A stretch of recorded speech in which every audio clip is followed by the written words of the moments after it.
In 2009, two ambitious engineers applied for jobs at Facebook. The company took one look at their resumes, passed on both, and stamped a giant red "rejected" on their applications.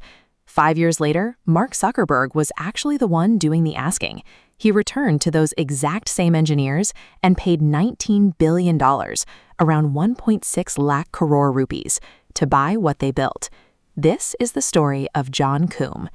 Years before he cashed a billion-dollar check, he was a teenager surviving on government food stamps.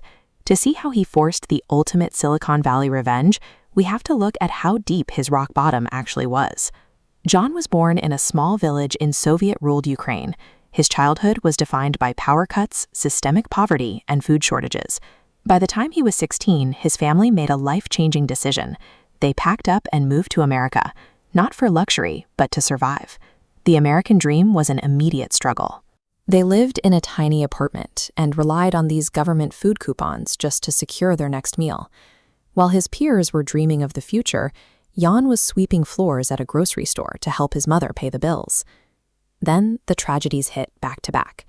His father passed away, and shortly after, his mother was diagnosed with terminal cancer. This total loss of a safety net stripped away any room for failure. Jan was forced into a do-or-die survival mindset. Instead of giving in to the despair of his situation, Jan poured his energy into a single obsession: computer networking. He couldn't afford expensive courses, so he borrowed manuals from a local library and taught himself to code while the rest of the world slept. That self-taught skill earned him a job as an engineer at Yahoo, providing the first financial stability he had ever known. At Yahoo, he met an engineer named Brian Acton. The two became close friends, eventually deciding to leave their stable jobs to build something of their own.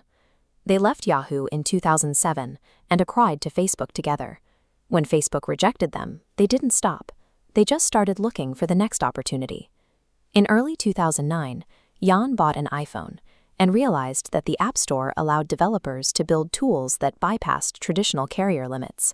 He saw a future where messaging didn't depend on expensive SMS fees. He built a tool born from his desire for stability, a pure messaging app with no ads, no games, and no gimmicks. The first version was a failure. It crashed constantly, and almost nobody used it. Jan was ready to quit.